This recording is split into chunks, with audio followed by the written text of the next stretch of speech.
ढाकणा फिडरच्या 25 गावातील हजारो नागरिकांचा उपविभागीय अधिकारी कार्यालयावर ठिय्या आंदोलन। येत्या 4 दिवसात समस्येचे निराकरण करण्याबाबत विद्युत वितरण कंपनीचे आश्वासन।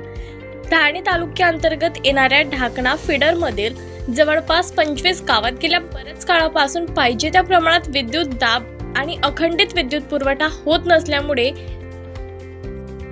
होणारे शेतीचे नुकसान आणि पिण्याच्या पाण्याच्या समस्येला अनुसरून संबंधित गावातील नागरिक आणि शेतकऱ्यांचा आक्रोश धडक मोर्चा हजारोंच्या संख्येत उपविभागीय अधिकारी कार्यालयावर धडकला।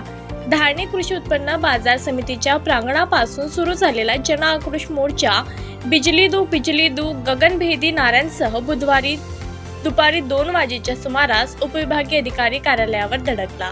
त्यानंतर प्रशासनासह विद्युत वितरण कंपनी प्रशासनामध्ये एकच खळबळ माजली होती। भारत देशाने आपल्या स्वातंत्र्याचा अमृत महोत्सव साजरा केल्यानंतरही आदिवासी बहुल मेळघाट क्षेत्राच्या बहुतांश गावांमध्ये आजही विद्युत जोडणी झालेली नाही। इतकेच नव्हे तर ज्या ठिकाणी विद्युत जोडणी करण्यात आली आहे त्या ठिकाणी पाहिजे त्या प्रमाणात विद्युत दाब आणि अखंडित विद्युत पुरवठा होत नसल्याचे दिसून येत आहे, ज्याचे जिवंत उदाहरण गेल्या अनेक काळापासून ढाकणा फिडरमधील तब्बल 25 गावातील नागरिक अनुभवत आहेत। ढाकणा फिडरमध्ये गेल्या बऱ्याच काळांपासून शेतकरी आणि स्थानिक ग्रामस्थ लो व्होल्टेजच्या समस्येने ग्रस्त आहेत। विद्युत पुरवठा पाहिजे त्या प्रमाणात मिळत नसल्यामुळे शेतकऱ्यांना सिंचन सुविधा करणे अशक्य झाले आहे। इतकेच नव्हे तर विद्युत पुरवठा सुरळीत होत नसल्यामुळे गावातील पाणी पुरवठा योजना ठप्प पडली आहे।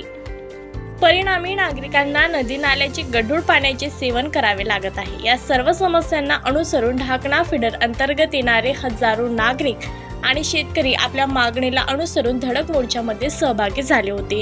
हजारोच्या संख्येत शेतकरी बांधव आपल्या समस्येला अनुसरून उपविभागीय अधिकारी कार्यालयावर धडकल्यानंतर प्रशासनाने विद्युत वितरण कंपनीची काही वेळाकरिता तारांबळ उडाली होती, हे म्हणजे विशेष।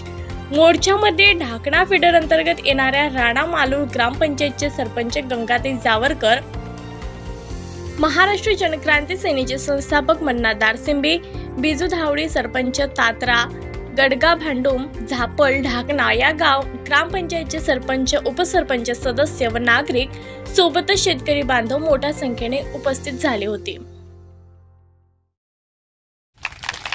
इनका कानून कहता है अगर कोई एडवांस पावती भरता होगा, उसके मंजूर होता होगा तो 30 दिन के अंदर उसके खेत में लाइन पहुंचना चाहिए, ये इनका कायदा बोलता। तो 30 साल तक क्या कर रहे भाई? 30 साल तक क्या कर रहे? 10-15 साल हो गए और आज इस मंच के माध्यम से भी बताना चाहते हम लाइन नहीं चोरी करेंगे। चोरी करना हमारा फितरत नहीं है, हम चोरी डकैती करने वाले वंश के लोग नहीं है। आज हम पैसा भरेगा, कल लाइन आएंगे, अभी हम खुद हमारा आंकड़ा निकाल के दिखा देंगे और लाइन नहीं आएगा हम करते रहेंगे। साथियों ये बता देना, क्योंकि आज हमारी कल भी मीटिंग हुई है, कल भी बात कहा, एमएससीबी के अधिकारी कह रहे कि वोल्टेज कहां से निर्माण होगा, कैसे पावर बढ़ेगा, ये तो हमारी भी समस्या है भाई। हमारा 1 घंटा चला इस मुद्दे पे चर्चा,